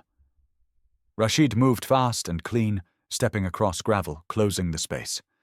The gunman to his right fired a warning line across the parapet. Chips jumped from brick. Civilians ducked. Doc swore under his breath and stayed tall enough to cover them. Rashid reached Lena in 4 steps and hooked an arm across her chest. He yanked her back until her heels skated. The muzzle found the soft under her ear and pressed there like a stamp. She kept her hands open and low, breath soared shallow but not wild. She did not look at Cole. She looked at Ghost. Hawk's voice snapped again, a tight whisper. "I've got glass. He's using her as backstop. I can't take it clean." Cole set the rifle down. He used his left hand first, the weak one, so Rashid could watch him suffer. The weapon hit gravel and spun once. Cole lifted his right hand high, palms out. He went to one knee. The SEAL who had dragged men from burning alleys in Fallujah and said the wrong name in a doorway now knelt and lifted his chin. He gave Rashid what the man had crossed a city to collect. the picture of victory. It worked like bait. The gunman on the left leaned for a better view. Wedge's rifle coughed twice. The man dropped, arms pinwheeling. The second gunman flinched and fired blind, rounds chewing gravel in a harsh spray that went nowhere. He ducked behind his vent and stayed there. Rashid didn't move the muzzle. His hand tightened, his breath shortened, his eyes never left Cole. "Down," Rashid said, face on the ground. Cole dropped to both knees. He laced his fingers over his head. "Let her go," he said. "This ends without a body." "It ends with yours," Rashid said. Ghost shifted an inch. The vest handle pulled in Lena's grip. His bad leg quivered and held. His ears cut to Cole, waiting. The look they had built in 100 hallways passed between them. Not a trick, a contract. Cole tapped 3 fingers against his thigh, low, hidden, a whisper only one partner could hear. "Hold!" The released second would come. Take the shot first. Rashid's pistol pushed deeper into Lena's skin. The trigger took weight. Half a pound, his jaw tightened.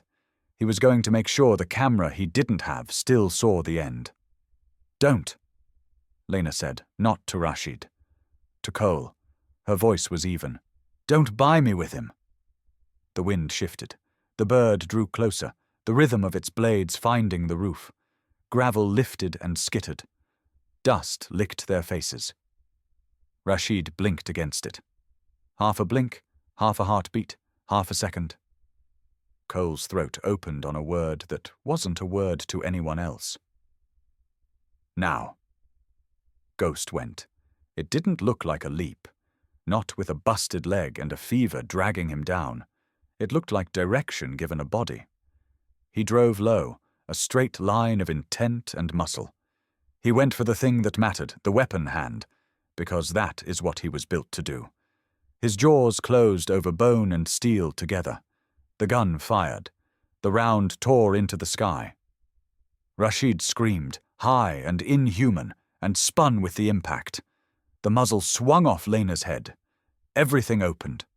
A hard crack rode in from the dark, like the end of a sentence. It didn't sound like the rifles on the roof. It sounded clean. It sounded inevitable. It reached Rashid a breath after Ghost's teeth did. The round took him high, snapped his head back, and folded him into the doorway he had just claimed. He went down like a string cut. The pistol clattered free. Hawk's voice was flat in Cole's ear. Target dropped. "You're clear." Cole was already moving. He hit the gravel on a slide and scooped the pistol, flinging it over the parapet into the alley void. He skidded to Lena and pulled her low behind the vent where Wedge was already covering the last gunman with ice in his eyes. Ghost let go of the ruined wrist and pivoted. He planted in front of Lena and Cole, chest wide, ears up, blood on his muzzle that wasn't all his. He stood on 3 legs and took the wind and the noise and the heat like a wall. His mouth was open to pull air. His tongue was a dry flag. His eyes were bright. Lena's hands found his neck.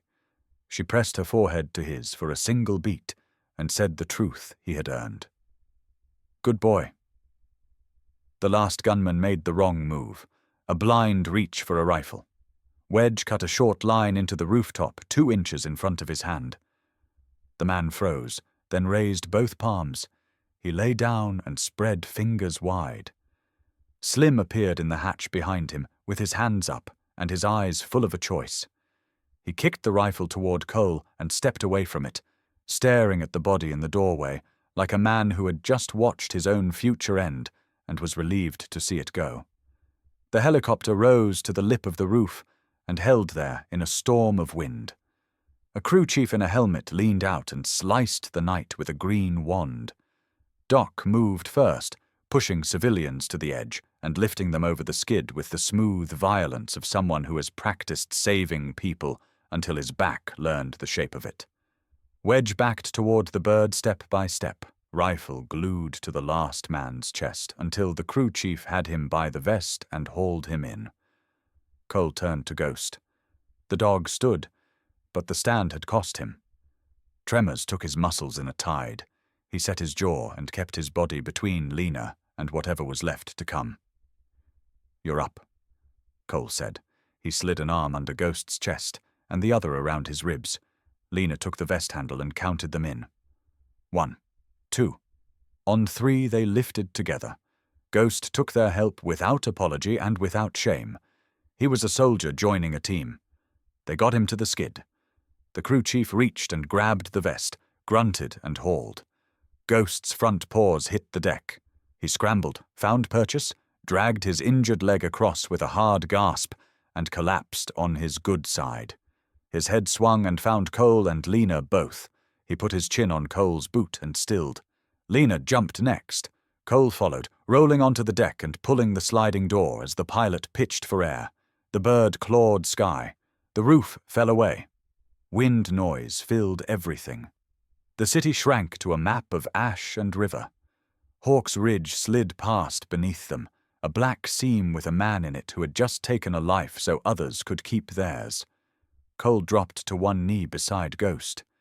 He stripped his glove with his teeth and pressed fingers to the dog's gums. "Pink," he breathed. He found the leg and checked the wrap. Wet. He swapped in a fresh bandage from his kit with hands that did not shake anymore. Lena tore a saline pouch with her teeth and flooded a line into a vein she had just found with the kind of touch you'd trust in the dark. Doc slid over on his knees, palm on Ghost's chest, eyes on the rise and fall. Wedge sat with his back to the door, rifle between his knees, head tipped against the fuselage, finally letting his breath out. Jamal was in the corner, hands empty, mouth closed. He watched Ghost like a man at church. Slim sat beside him, cuffed with a zip tie he had offered himself. He kept his eyes on the dog, too, and did not look away when the animal shuddered once and then steadied. Cole put his forehead to Ghost's and let the moment land. Fallujah went quiet. Kandahar sat down and folded its hands. The old scar in his chest wasn't gone. It was different. Lena leaned against the bulkhead and watched them both. Wet hair plastered to her face, eyes tired and alight. "He didn't take the bullet," she said, voice almost lost in the roar. "He took the shot," Cole said, and looked at Hawk's shadow crossing the streets below. "So we could take ours." The crew chief thumped Cole's shoulder. 3 minutes to the pad," he yelled. "Med team is hot." Ghost lifted his head at the word hot like it was a command he recognized and then let it fall again. He wasn't done. He was resting. The city wind fell away, and the brighter wash of base lights climbed to meet them. On the floor of the bird, in a rectangle of green glow, a soldier and a doctor and a dog made a circle. Justice wasn't loud. Rescue wasn't clean. But in the half-second that mattered, a wounded K9 had found the only line that could be cut, and severed it with his teeth. A sniper had finished the angle. A handler had trusted the animal more than his fear. The bird dropped to a hover. The skids kissed steel. The doors slid back to spill light on a roof that smelled like fuel and relief. They were home. The helicopter is a steel lung. Air beats the cabin in heavy pulses. Green light washes faces into one color. For a while no one talks. The noise is its own shelter. Lena sits braced against the bulkhead, eyes half open, lips cracked white. She has thread burns on her fingers from bandages torn too fast. Her body is shaking from the kind that comes after. Not fear. Empty. Cole kneels between her and Ghost. He keeps one hand on the dog's chest, counting the rise and fall, and the other wrapped around Lena's wrist where a pulse still drums. He keeps touching them to confirm what his head still will not. They are here. They are breathing. He waits for some part of his mind to allow that as fact. Ghost lies on his good side, belly working hard, mouth open to pull air. The wrap on his hind leg is clean and tight. A medic has taped a small IV to the skin above his paw and hung a swinging bag from a cargo tie. The fluid ticks down with the rhythm of a second hand. Each drop is a small vote of confidence. The crew chief leans in with scissors to cut the old bandage. Ghost turns his head, and a low sound vibrates in his throat. Not a warning. A promise he will defend the hands that matter. Cole lays his palm flat on Ghost's ribs, and the sound fades. The chief nods, gets his work done, and thumps Cole's shoulder. 2 minutes, he mouths. The pilot banks and the city lights tilt, then settle. Lena's head tips and bounces back against the metal. She closes her eyes again and opens them slower. "Don't let me sleep," she says. "If I sleep, I'll see it wrong." "You can sleep," Cole says. "We did it right." Her mouth curves, not quite a smile. "You always talk that sure." "I don't," he says. "I just learned not to share the other parts." She breathes once like the start of a laugh, and it breaks into a cough. He slides closer, catches her shoulder, and eases her forward until the cough passes.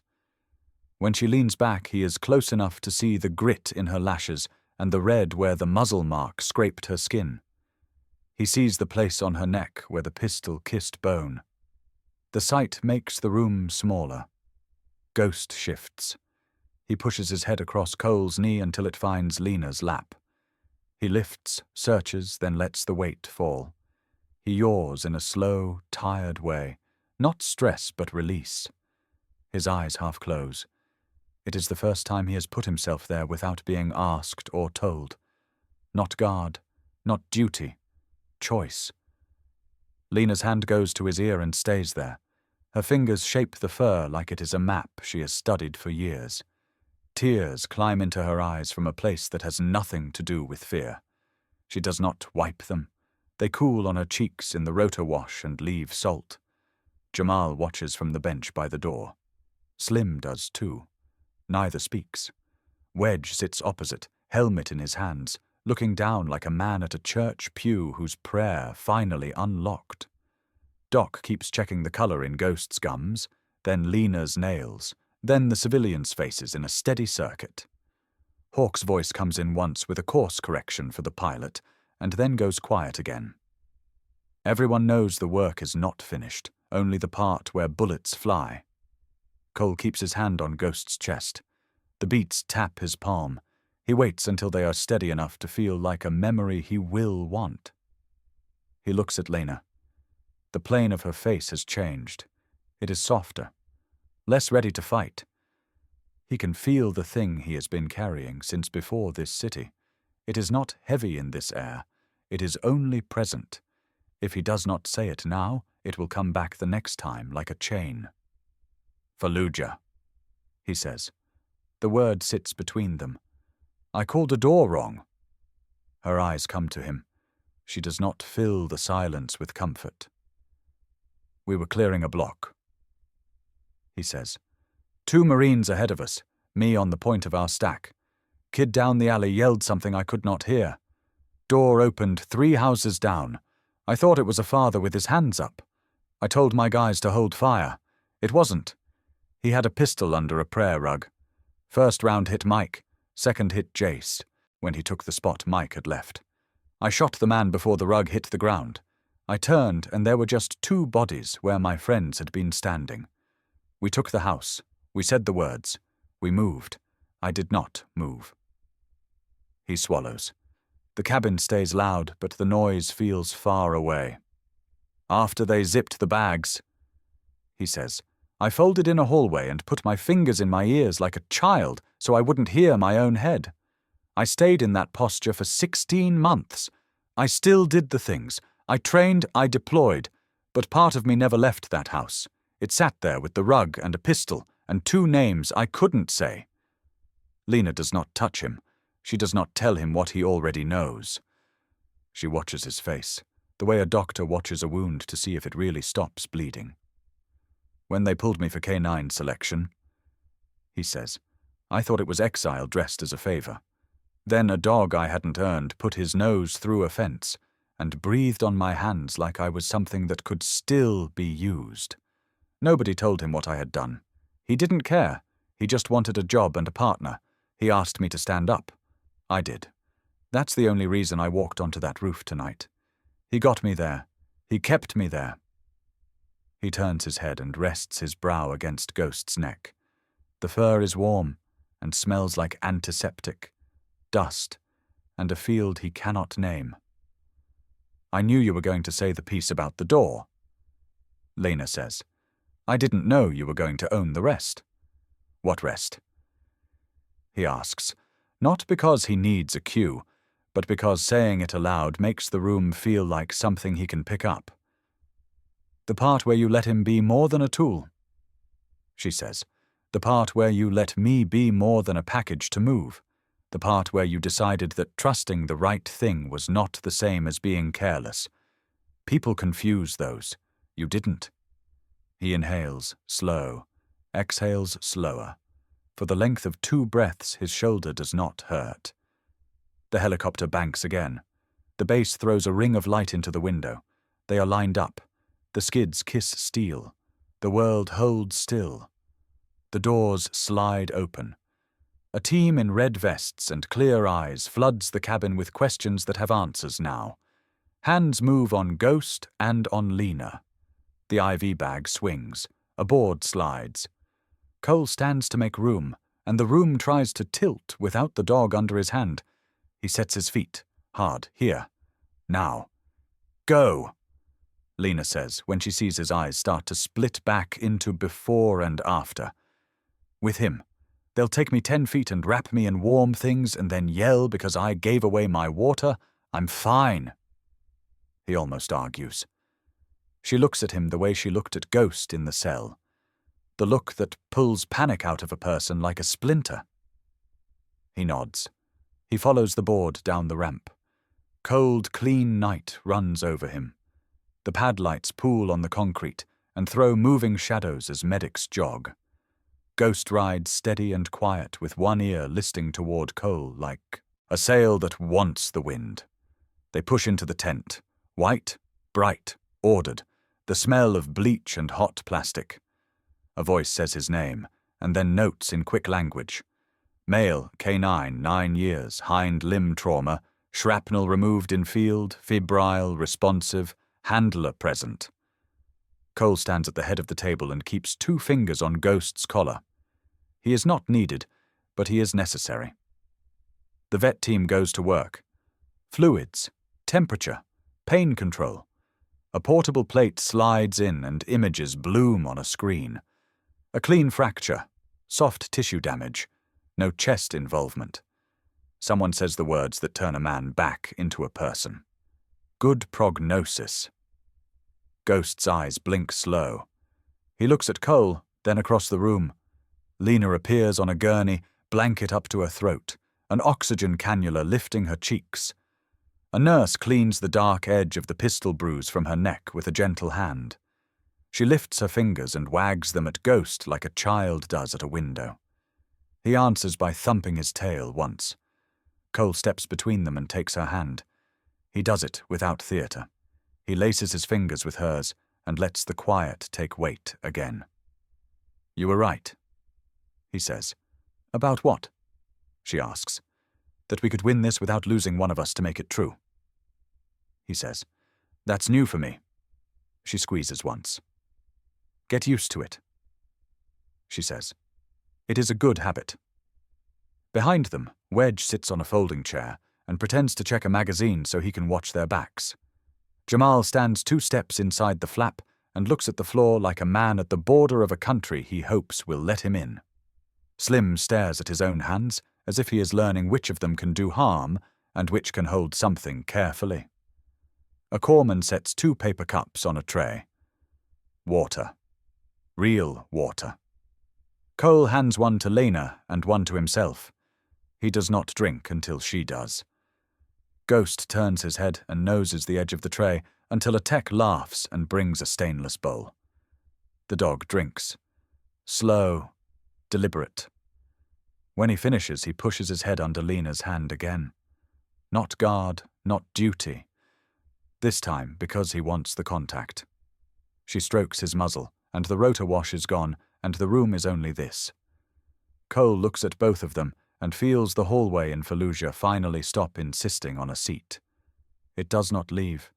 It just goes quiet, like an old neighbor with the TV turned down. Outside, a new helicopter lands with a clatter and a gust. Work waits. Tomorrow we'll want reports, statements, frames to fill. Tonight is smaller. A table, a dog, a doctor, a man who can breathe again. Ghost sighs and lets his weight go into the table pad. Lena closes her eyes and opens them without fear. Cole pulls the blanket higher around her shoulders. He keeps his hand on the dog and his fingers threaded with hers until the noise in his head matches the slow, steady metronome of the heart under his palm. 6 months later, the Pacific throws a silver road at sunrise. San Diego breathes easy. The old hangar off Harbor Drive is painted white. Now, the rust sanded down, the doors rolled back to light and sea air. A new sign hangs over the bay. K9 Guardian Initiative. The letters are simple. The work is not. Ghost limps out first, chest broad, coat clean, where a scar runs like a pencil stroke across his flank. The hind leg bears weight now, careful and honest. He stops at the threshold and tastes the air. Salt, coffee, new leather, human nerves. His ears tilt toward the classroom where 5 veterans sit in a half circle, with folding chairs and closed fists. Cole watches from the side like a man who built a bridge and still tests the boards. He wears a faded ball cap and a plain shirt with the program name over the pocket. His shoulder moves without the old hitch. The scar inside has learned silence. He taps 2 fingers against his thigh. Ghost turns his head, marks the cue, waits for the next choice. Lena walks in with a canvas tote and a stethoscope looped in a knot. She's listed on the website as Medical Director, Volunteer. She is listed in Cole's head as the person who does not flinch when life turns sharp. She has a clipboard full of forms and a pocket full of dog treats she swears are for clinical bonding only. Ghost knows better. He noses the tote, and she swats him away without meaning it. The first cohort is a small range of wars. A Navy corpsman who lost a friend in Sungjin and then his way on a Tuesday back home. An Army MP with a laugh that sounds like it belongs to someone else. A PJ who will not sit with his back to the bay door. A Marine with hands like knots who hasn't slept 2 hours in a row since Ramadi. And Ortiz, a quiet Air Force EOD tech whose boots are too clean because he scraped his life back to 0 3 months ago and is still standing on it. A Dutch shepherd rescue dog named Brio sits beside Ortiz with stiff shoulders and wary eyes. Brio was pulled from a shelter after a failed adoption that wrote him off as too much. Ortiz runs his thumb over the nylon lead like a rosary. He doesn't lift his eyes when Cole starts the class. "We don't fix you," Cole says. "We pair you. We give you work you can win. The dog isn't your cure. He's your partner. You will do this for each other." He doesn't sell what he can't deliver. He tells them what Ghost did and what Ghost did not do. He doesn't say Fallujah. He doesn't need to. The room understands the word without hearing it. Lena moves chair to chair, taking vitals for the intake, asking questions that sound like weather and collect storms. When she reaches Ortiz, she kneels to Brio first. She lets him smell her hand. She turns her body a little. She does not go for his eyes. Brio's ears soften a notch. Ortiz watches and you can see the knot in his jaw loosen by half. In the far corner, a fenced run holds 3 newcomers from a partner rescue. A Malinois retiring early for noise sensitivity, a German shepherd mix that flinches at the sound of boots, and a blocky black dog with a grin who loves everything and will not heel to save his life. The goal is not to turn them into weapons. The goal is to teach them to lead a man back to his own front door. A small twist finds the morning. A city inspector named Delgado shows up to clear the fire code. He walks the walls with a checklist and an eye that has seen too many promises and too few exits. Ghost shadows him. Not intrusive, just present, as if he were reviewing the line too. When Delgado reaches the back hall, he freezes. The hallway is the same width as another one on another day. Ghost stops and leans. The inspector jolts and then exhales a breath that shakes. "Thought it was gone?" Delgado says low. "Some of it is," Cole says. He does not make the man say where. He lets Ghost press his head to Delgado's hip for a beat. The inspector signs the permit and leaves with eyes that do not flick to the door every 2 seconds. By mid-morning, the hangar hums. A farrier from up the road brings a bale of straw for scent drills. A woman from the VA drops off brochures and leaves with a calendar full of slots Ghost will fill by simply existing for people who need an honest presence. Hawk sends a box with no return address. Inside are mats for bite work, a set of collapsible jumps, and a note that only says, "For the dog that took the shot." Cole sets the mats by the wall and laughs once without sound. In a small office off the bay, a live stream plays on a muted laptop. The courthouse feed shows a courtroom back in the city they left, now full of air conditioning and rules. Jamal sits on a wooden bench in a borrowed jacket that does not fit. He has shaved the beard that made him look older than his fear. A translator sits beside him. The judge reads charges. The camera stays wide. It does not forgive. It listens.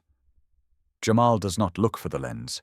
He looks at the floor until the judge asks if he wants to speak. He stands without grace. He tells the room through the headset that he translated for men who would have killed him if he did not.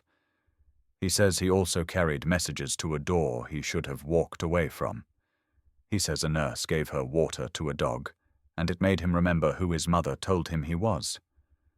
He asks for a chance to do something that pushes the scale the other way. There is no dramatic clap. There is no full pardon. The court does what courts do. It calculates. It gives him a sentence with a narrow door. Time. Work release if a sponsor signs. It is not a miracle. It is a math problem with a human variable. Cole watches until the gavel falls. He looks at Lena. She has already pulled a folder with the letterhead of their program. She has already drafted a sponsorship request to the court. She looks up at him with a question that is not really a question. "Bring him," Cole says. "We'll see if he can carry feed in clean runs and keep his word." Afternoon light turns the hangar soft. The smell of salt and rubber and dog warms into something like home. Ortiz takes Brio onto the mat for the first time. The dog pulls, not out of defiance, but out of hunger. Cole coaches from a step away. Short leash, clear words, reward the calm. Brio lashes once, twice, then feels the lead go firm and the hand go sure. He blinks. He sits. Ortiz's face does not move, but his shoulders lower a half-inch. Ghost lies on a cot by the wall and watches with the tolerant dignity of a veteran who has seen rookies find their feet. A small crowd gathers by the bay door at 4. Neighbors, a retired teacher with white hair who brings a pan of brownies because that is what you do when a place might make the town better. A news crew that wants a soundbite and gets a story instead. Cole doesn't give the line they came for. He gives them Lena for a minute because she speaks in sentences that land. He gives them Ortiz and Brio for a moment because a picture of a man and a dog making a choice is better than a tagline. At the end of the day, the bay doors roll down halfway. The hangar turns twilight blue. Lena sits on the concrete with her back to a crate and her feet kicked out like a kid. Ghost comes and drops his weight into her side. He huffs in that old man way that says he knows something and has no need to prove it. Cole lowers himself to the floor on the other side and spreads a stack of grant applications like a card game. Slim walks through the side door with a tool belt and a bag of bolts. He signed on with a contractor after the embassy processed him out. Today he fixed the sticking latch on the south gate without being asked. He stands there now like every threshold is still a test. "You can stay," Cole says, "or go, or come back. The door swings both ways." Slim nods once. He sets the tool bag down where anyone can see it, a little offering of usefulness, and steps back out into light. Lena's phone buzzes. The courthouse clerk has emailed. Jamal's work release is approved conditional on the sponsor. If he violates any terms, he goes back. Lena forwards the mail to Cole and closes her eyes for a second like a runner bending at the finish. Not joy.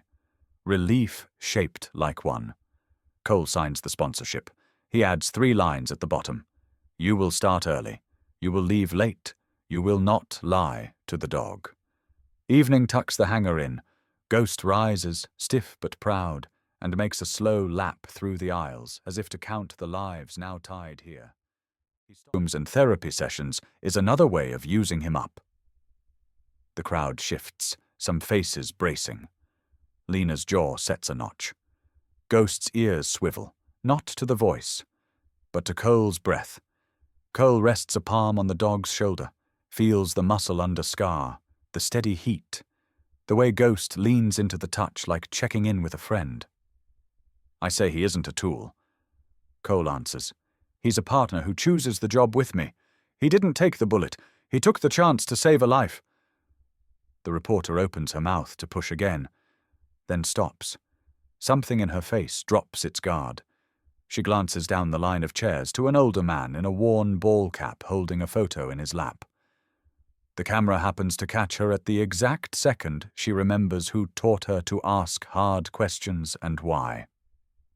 My brother loved a dog like that, she says, not into the mic. Then she lifts it again, clears her throat, and gives the room back to Cole. Some of you met Ghost on a bad night in another country, Cole says. Some of you met us on a TV clip you didn't trust. That's fine. Don't trust the clip. Trust what happens on the floor when a veteran puts a leash in his hand and the dog chooses to stay. He steps aside and lets the program show itself. A trainer kneels with a boy whose dad hasn't slept through a thunderstorm in 5 years. They learn a breathing pattern together with a shepherd's chest as the metronome. A widow lets a Malinois lay his head on her knees and finally tells the first story out loud. Jamal carries a water jug twice his own history and sets it on a table without spilling. Slim quiets a faulty speaker with a twist of wire and a calm that would have been impossible 6 months ago. The kids run a simple scent trail game out on the lawn and discover they are good at paying attention in ways no classroom ever graded them for.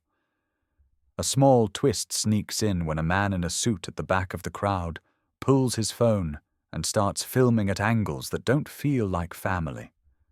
Wedge sees it and moves without theatre. He doesn't bark or posture. He steps into the frame and offers a brochure. If your story is for sale, he says, take a number. If your heart came to work, grab a leash. The man blushes, pockets the phone, and ends up walking the blocky black dog who loves everything and heals for no one. The dog heals for him inside of 20 steps. The ribbon cutting is a length of blue lead rope looped around the banner. A Gold Star mother puts scissors in Cole's hand and a second pair in Lena's. Cole looks down at Ghost. The dog stands.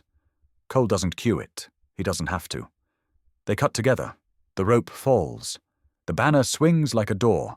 After, the crowd drifts to coffee and paper plates. The reporter's crew packs up, then unpacks when her producer whispers the words that mean we're staying a little longer because something true is happening. Ghost threads through legs and wheelchairs and folding chairs and stops at the place he is needed most each time. A Marine grips the vest handle and breathes. A child touches the grey hair at Ghost's muzzle with the awe people reserve for monuments. Ghost closes his eyes, head low, and simply remains. Cole and Lena step off to the side where the wind is softer. They stand with their shoulders touching but not leaning.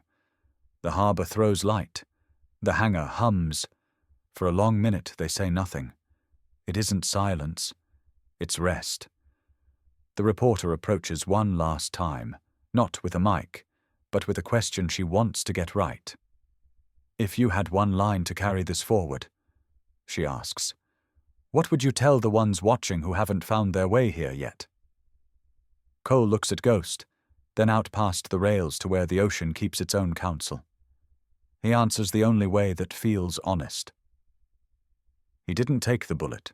He took the chance to save a life. He lets it sit and then turns to the crowd, to the camera that is now just a lens, to the family on a couch in a town he will never visit. What's your story with a loyal pet? The wind folds around the question and sends it out across the water. People begin to answer in the small ways that count. A hand raised, a nod, a text sent, a leash picked up. The day thins to gold. Ghost settles on the concrete where the sun has warmed it and puts his chin on his paws, eyes tracking the doorway. Work done, but not finished. A boy from the bus comes back with his mother and asks if they're allowed to volunteer on Saturdays. Jamal signs his timesheet and asks if he can stay an extra hour to clean the runs before he goes. Slim locks the south gate and tests it twice, not because he is afraid, but because he is thorough. Ortiz walks Brio to the edge of the lot and back, shoulders level, steps matched. Cole watches and feels the city hold them up. The scar in his chest stays quiet. Lena slides her hand into his for the length of a breath, and then returns to a woman who needs to talk about nightmares and what to do when the thunder starts. The sun tips. The harbor lights come on in a chain. The hangar door rolls down to half, and the world beyond it turns soft. Somewhere a dog barks once. Ghost answers with a thump of his tail, then looks to Cole for the old code. Cole taps his thigh. Together, if this day found you, if Ghost's story reminds you of a dog who pulled you through a hard hour, share it. Tell us how a loyal pet carried a piece of your life when your hands were full, and if you want more stories like this, real dogs, real people, real second chances, subscribe, share, and stay with our German Shepherd channel. The next life we save might start with you.